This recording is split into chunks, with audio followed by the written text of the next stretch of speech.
All right, let's do an exercise on error handling. So what you're going to do is write a function called is7, and it's going to check whether or not the input is the number 7.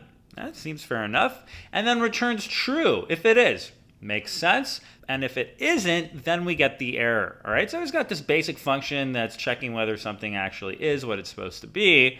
And then we have error logic to see if you can write it out. If there's an error, what you need to do is return err, all right? And then within here, you can put, this is where the error handling would go. So if it's not true, this is where you would get an error, right? If it is true, what you need to return is okay. These are variants. Should be only one n. These are variants, and okay, from the enum result, right? We set it up here. We said that from our enum, you know what? We need to specify this.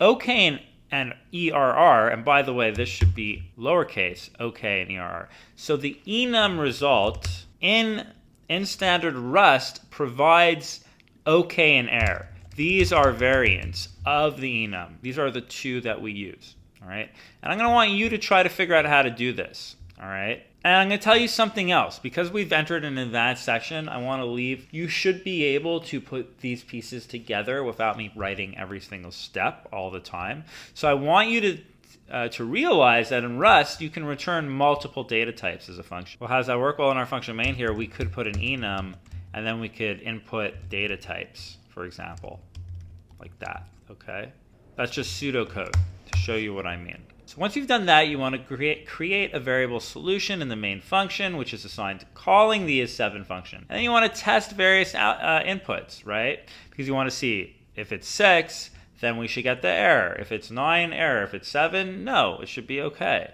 All right? And then finally, you want to print the solution in the program.